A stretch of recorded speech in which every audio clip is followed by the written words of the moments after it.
Peace, family. It's your brother, Marc Lamont Hill. You're watching the Marc Lamont Hill official YouTube channel. We are here once again to talk about the war on Gaza. And today, unfortunately, tragically even, we have reached day 208 in Israel's war on Gaza. I am absolutely crushed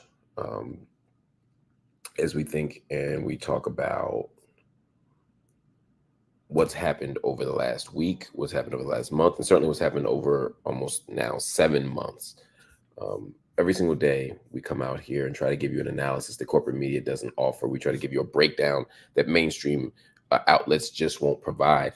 And we do that, and other people are doing that around the globe. I'm not singular in that way. Lots of people around the world are offering alternative framings of this. They're telling different stories. They're putting a spotlight on the journalists. They're talking about the people on the ground. They're giving the numbers that the public often doesn't have access to. All of this is part of what it means to uncover Israel's war on Gaza.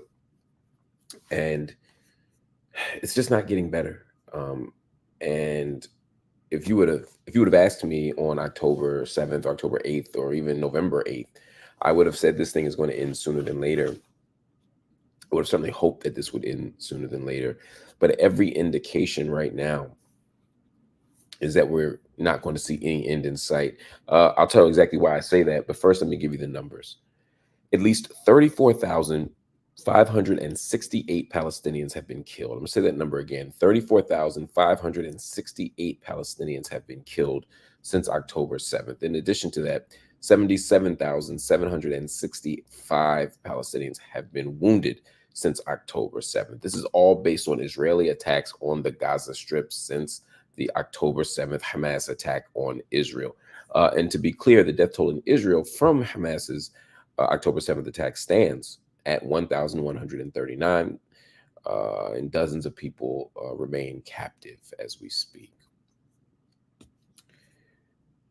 I say this all the time, but I'm never going to get tired of saying it because it's important. The number of people who have died in Gaza is stunning.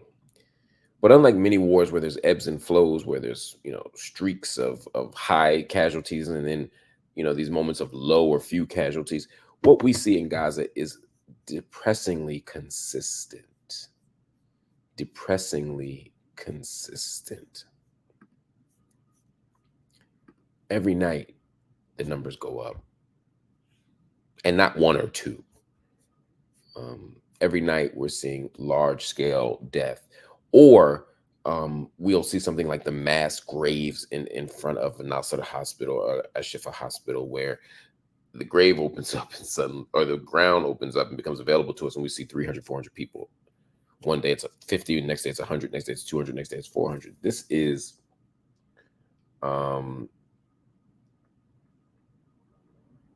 part of the problem. Anyway, I don't want to belabor the point. I know we have to start night school in about 5 minutes, so I want to just give you the update, some key updates. And again, night school, which is every night, Monday to Friday, 10:30 p.m. Eastern time, where we break this stuff down. Night school will break down some of the issues going on in Israel and Palestine as well. But I want to give you an update directly from the UN here. The UN Office for Coordination of Humanitarian Affairs, the OCHA we call it, says that Israel impeded and denied a significant number of aid missions to North Gaza in April. And that despite the opening of new aid crossings, 6 months of starvation cannot be ended without a consistent supply of aid. I'm going to say that again. The United Nations has effectively acknowledged that Israel has either rejected aid coming in or it's made it much harder for aid to get in. Now, that is beginning to change, and I'll get to that in a second. But the idea here is to be very clear. Israel has made it hard for humanitarian aid. Now, that is problematic for lots of reasons, right? When you look at the conventions on genocide, it's problematic. When you just talk about basic decency, it's wrong. When you talk about the ICJ decision, it's wrong. Let me be specific. The ICJ issued emergency measures. One of the emergency measures was to ensure that humanitarian aid made it in and to increase the amount of humanitarian aid coming in. Israel not only didn't increase it, in some ways it got worse after the January decision from the ICJ. So again, this is deeply problematic. Now, we have seen a development. The Eretz crossing, or the Beit Hanun crossing, which is the Gaza Strip's northern border with Israel. We call it the Eretz crossing. It's now open. Now, the idea of opening the crossing is not so that Palestinians can get into Israel. Oh, no. But it is so that aid trucks can get in. A convoy of 31 aid trucks entered the Gaza Strip, I want to say yesterday. But these 31 aid trucks are there precisely to respond to the humanitarian need.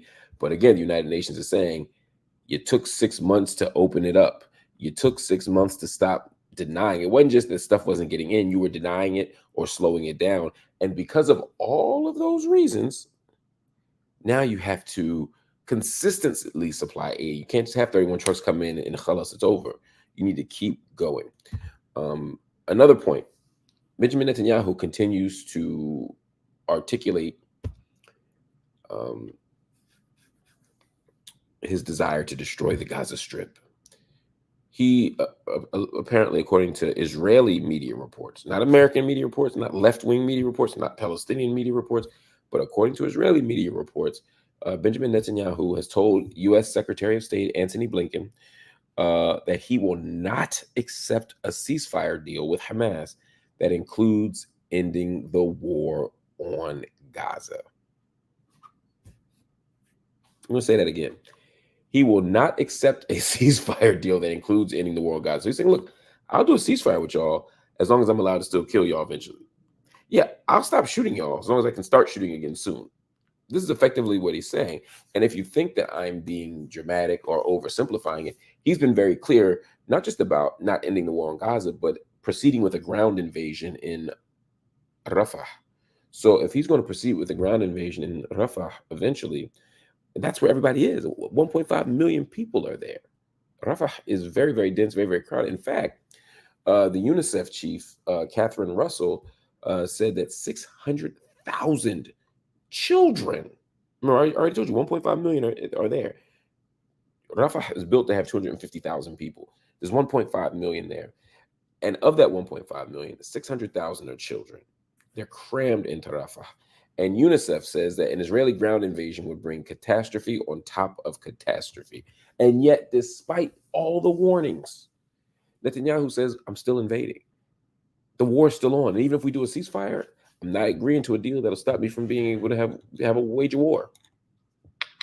That's wild. That is absurd. But that is Netanyahu.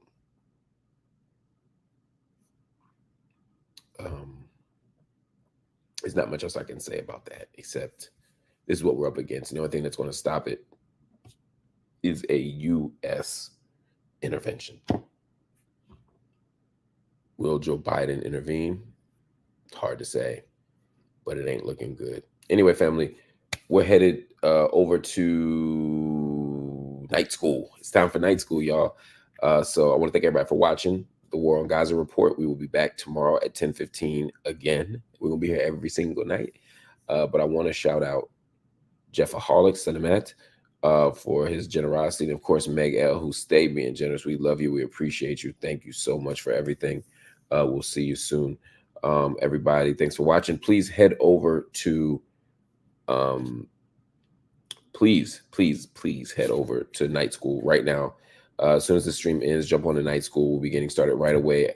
Got 5 or 6 big stories that I want to talk to you all about, and I want to break down some other information. I'll see y'all soon.